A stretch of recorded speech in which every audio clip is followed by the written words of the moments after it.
The phone call came at 6:30, just as I was reviewing satellite imagery of the Korengal Valley. The number was blocked, but the voice on the other end was unmistakable. The White House Chief of Staff. Captain Torres, the President will present your Medal of Honor tomorrow at 1400 hours. A car will pick you up at 800. Dress blues, full decorations.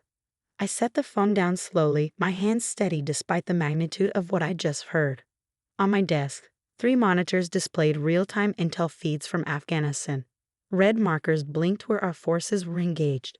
Blue showed friendlies. For the past 18 hours, I've been tracking a situation that would soon make headlines around the world. My secure phone buzzed. A text from my mother.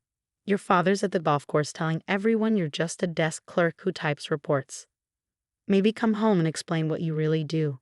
I stared at the message, then at the monitors showing 47 American soldiers whose lives had hung on my typing 12 hours ago. No, I thought. Let him find out tomorrow with the rest of the world. My name is Captain Elena Torres, and I'm an intelligence operations officer with the Defense Intelligence Agency. For the past 6 years, I've worked in a windowless room in the Pentagon, surrounded by screens, secure terminals, and the most sophisticated intelligence gathering technology in the world. To my father, this means I'm a desk clerk. To the soldiers of the field, I'm the voice in their ear that keeps them alive. Growing up, my father, Master Sergeant Robert Torres, retired, had very specific ideas about military service. Real soldiers carried rifles. Real soldiers kicked down doors. Real soldiers got dirty, got bloody, got stories worth telling at the VFW Hall. Real soldiers were like him. Infantry, airborne, rangers. Real soldiers were not his bookish daughter who preferred computers to combat boots. Maija, he'd said when I told him I was joining the army, at least try for something respectable. Military police, maybe, or logistics. But intelligence? You'll spend your whole career behind a desk, getting soft, never seeing real action. I tried to explain that modern warfare had evolved, that intelligence was the tip of the spear now, that cyber operations and real-time tactical intelligence saved more lives than any rifle. But to him, if you weren't carrying a weapon and kicking in doors, you weren't a real soldier. So I stopped trying to explain. I let him tell his golf buddies that his daughter worked with computers while his son, my brother Miguel, an infantry lieutenant, was the real warrior in the family. I let him show off Miguel's combat infantry badge while dismissing my Joint Service Commendation medals as participation trophies. What he didn't know, what my security clearance prevented me from telling him, was that I'd been the intelligence officer behind some of the most critical operations of the past 5 years. That my desk work had prevented 3 major terrorist attacks on U.S. soil, that I'd spent more sleepless nights than any infantry soldier, watching drone feeds, analyzing patterns, and making split-second decisions that meant life or death for forces on the ground. But yesterday, everything changed. It started at 200 hours. I was alone in the operations center, monitoring routine patrols in eastern Afghanistan, when I noticed an anomaly. A patrol from the 2nd Battalion, 503rd Infantry Regiment had deviated from their planned route. Nothing major, just a few hundred meters, but in that region, a few hundred meters could mean the difference between safe passage and an ambush. I pulled up their communications, static. Their transponders were active, but comms were down. I quickly accessed satellite coverage of their position and felt my blood chill. Heat signatures in the mountains above them. Dozens. They were walking into a perfect kill zone. I tried their emergency frequency. Nothing. Tried the battalion TOC. The duty officer sounded bored until I explained what I was seeing. That's Eagle 2-1, he said. 47 souls on board, including a full squad of Afghan interpreters. Comms have been spotty all week. 47 lives. I zoomed in on the satellite feed, using every tool at my disposal. The heat signatures were moving, setting up positions. This wasn't random. This was a coordinated ambush, and our people were walking right into it. I made a decision that would later be called exceeding my authority by some and tactical brilliance by others. I bypassed the normal chain of command and linked directly into the Predator drone assigned to another sector. Without authorization, I redirected it to Eagle 2-1's position. What I saw through the drone's camera made my stomach drop. Enemy fighters, at least 60 of them. armed with RPGs and heavy machine guns, waiting in perfect ambush positions. Our patrol was 5 minutes from contact. I couldn't reach them by radio, but I had one option. The patrol was equipped with Blue Force tracker tablets that could receive text messages via satellite. I typed rapidly, Eagle 2 to 1 immediate AHALT. Ambush 300 meters north, 60 plus enemy. Break contact savuvite. Drone superior inbound. Torres. I watched through the drone feed as the patrol stopped. The lead vehicle's gunner checked his tablet, then showed it to the patrol leader. For a moment, nothing happened. Then, organized chaos. The patrol reversed course, moving south at high speed. The enemy, realizing their ambush was blown, opened fire anyway. RPGs streaked through the air where our vehicles had been seconds before.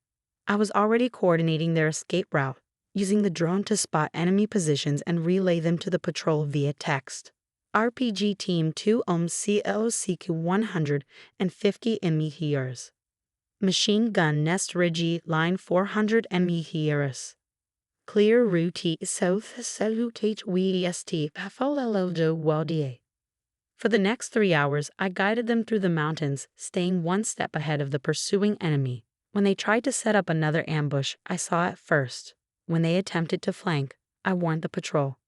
I called in artillery strikes, coordinated air support, and even used the drone's Hellfire missiles when enemy forces got too close. By 500, Eagle 2-1 had reached safe territory. 47 American and Afghan lives saved, 0 casualties. The battalion commander called me personally. Captain Torres, I don't know how you did what you did, but you saved my people. Every one of them. What I did was my job. What I did was sit behind a desk and type. The after-action review revealed the full scope of what had nearly happened. The enemy had been planning this ambush for weeks, specifically targeting that patrol because they knew it included several high-value interpreters who'd been instrumental in recent operations. It would have been the deadliest single incident for U.S. forces in 3 years. Instead, it became a case study in modern intelligence operations. The Secretary of Defense called it a perfect example of how tactical intelligence saves lives. The Chief of Staff of the Army went further, recommending me for the military's highest honor.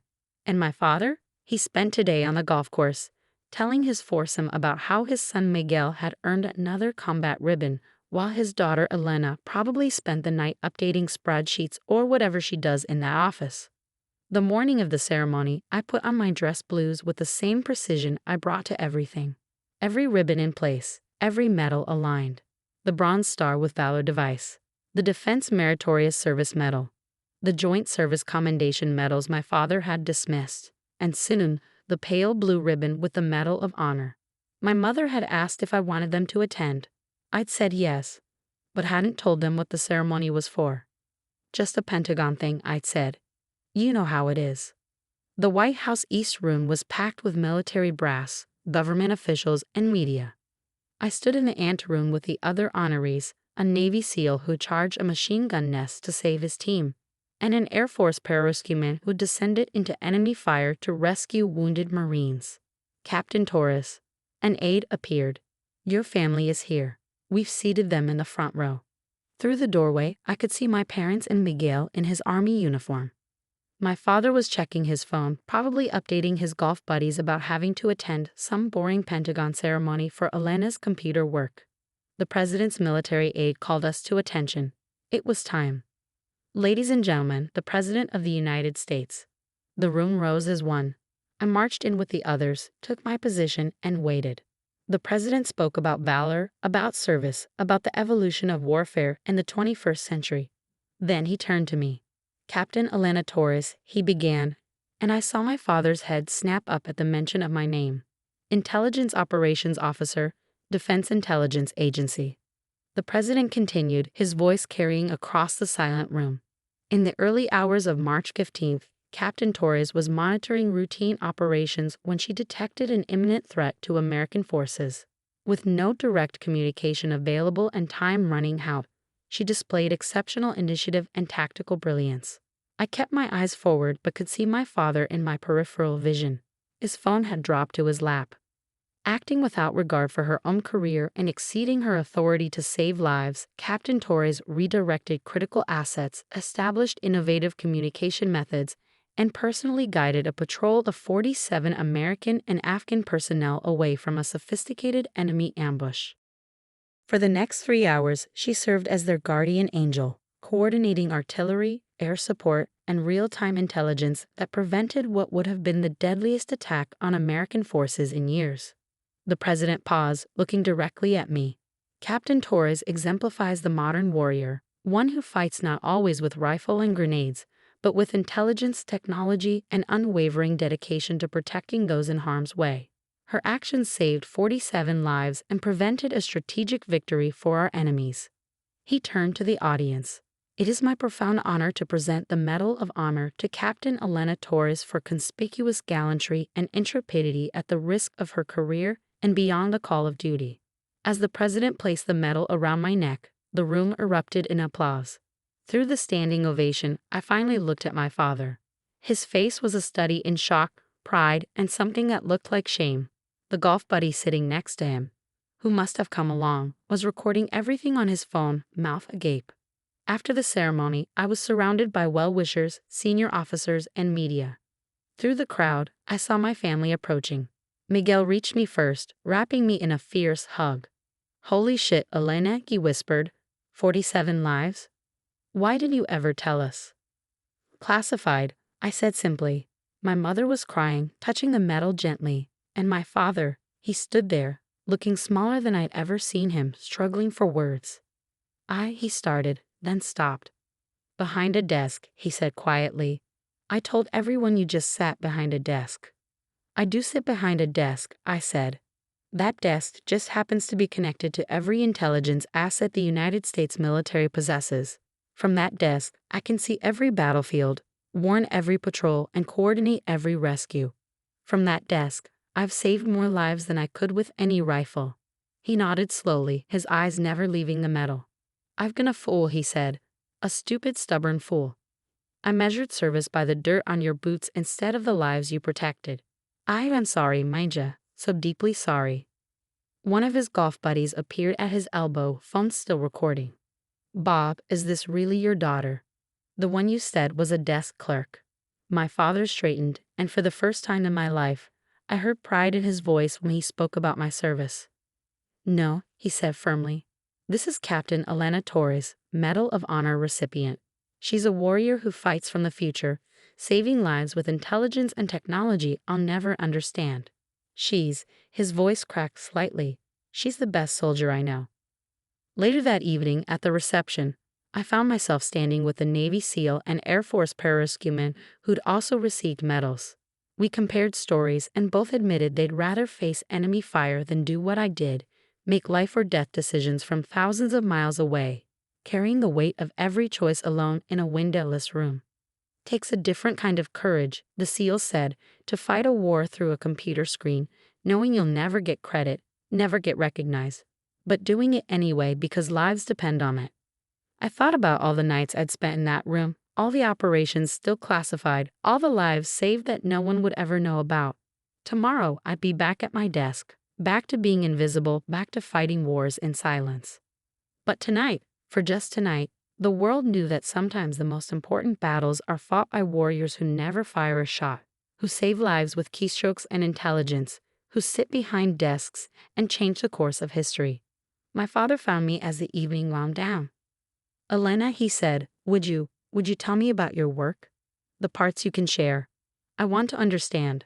I need to understand." I smiled. "Buy me coffee tomorrow, and I'll tell you what I can." "Deal," he said, then pulled me into a hug. "I'm proud of you, Captain, so damn proud." As I left the White House that night, metal heavy around my neck, I thought about the 47 soldiers who'd made it home to their families. They'd never know my name, never know how close they'd come to disaster. And that was okay. That was the job. Tomorrow, I'd be back behind my desk, watching over them all. And for the first time in my career, my father would know that behind a desk was exactly where this warrior belonged.